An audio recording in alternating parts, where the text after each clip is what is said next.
অঙ্গনওয়াড়ি কর্মী ও সহায়িকা পদে নতুন নিয়োগের বিজ্ঞপ্তি প্রকাশ। বন্ধুরা, দিনের পর দিন দেশে বেড়েই চলেছে শিক্ষিত বেকারত্বের হার।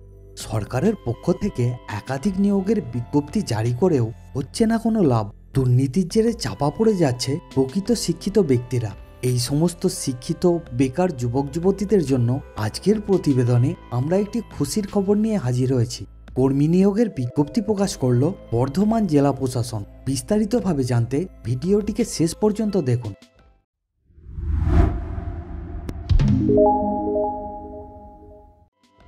ফ্রেন্ড, আইসিডিএস পরীক্ষার প্রস্তুতি নিতে আগের দিন একটি ভিডিও আপলোড করেছি, যাতে 57টি গুরুত্বপূর্ণ প্রশ্ন উত্তর রয়েছে। এটা আইসিডিএস পরীক্ষার জন্য লাস্ট মিনিট সাজেশন সিরিজের প্রথম ভিডিও। তবে যদি এই ভিডিও না দেখে থাকেন তাহলে লিঙ্ক ডেসক্রিপশানে এবং ওপরে আই বাটনে দিয়েছি। নিয়োগকারী সংস্থা। কর্মী নিয়োগের এই বিজ্ঞপ্তিটি প্রকাশিত হয়েছে বর্ধমান জেলা প্রশাসনের পক্ষ থেকে।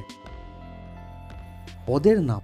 বিজ্ঞপ্তি অনুসারে প্রার্থীদের অঙ্গনওয়াড়ি কর্মী ও অঙ্গনওয়াড়ি সহায়িকা পদে নিয়োগ করা হবে।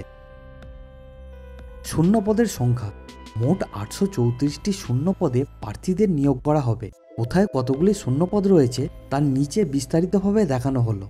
অন্ডাল 40টি, আসানসোল 1 139টি, আসানসোল 2 66টি, বরাবনী 44টি, দুর্গাপুর 1 6টি, দুর্গাপুর 2 15টি, ফরিদপুর 41টি, জামুরিয়া শহর 22টি, কাঁকসা 144টি, কুলটি 108টি, পাণ্ডবেশ্বর 60টি, রানীগঞ্জ গ্রামীণ 89টি, রানীগঞ্জ শহর 38টি এবং সালানপুর 52টি।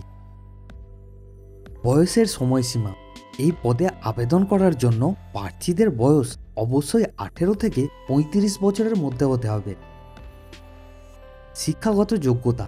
এই পদগুলিতে আবেদন করার জন্য প্রার্থীদের যে কোনো সরকারি সংস্থা থেকে উচ্চ মাধ্যমিক পাস করতে হবে। নিয়োগ প্রক্রিয়া। আবেদনকারী প্রার্থীদের এই পদের জন্য ইন্টারভিউয়ের মাধ্যমে বেছে নেওয়া হবে। আবেদনের পদ্ধতি। এই পদে আবেদন করার জন্য প্রার্থীদের অনলাইন মাধ্যম ব্যবহার করতে হবে। প্রথমে অফিসিয়াল ওয়েবসাইটে যেতে হবে, এরপর ইমেল আইডি এবং ফোন নাম্বার দিয়ে রেজিস্ট্রেশন সম্পূর্ণ করতে হবে। তারপর নির্দিষ্ট লিঙ্কে ক্লিক করে আবেদনপত্রটি নির্ভুলভাবে ফিল আপ করতে হবে।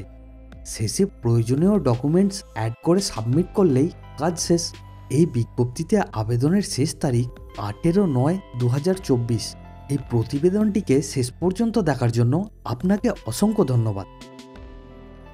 এটি হলো অফিসিয়াল নোটিফিকেশন এবং অফিসিয়াল ওয়েবসাইটের লিঙ্ক।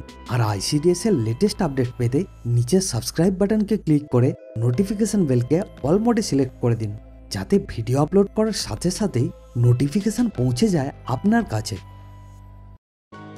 তো ফ্রেন্ড, আমাদের এই প্রচেষ্টা আপনার কেমন লাগছে অবশ্যই কমেন্ট করে জানাবেন। আর অবশ্যই এই ভিডিওকে আপনার ফ্রেন্ড এবং রিলেটিভদের মধ্যে শেয়ার করে দেবেন। অ্যান্ড নিচে রেড কালারের সাবস্ক্রাইব বাটনকে প্রেস করে নোটিফিকেশন বেলকে অল মোডে সিলেক্ট করে দেবেন।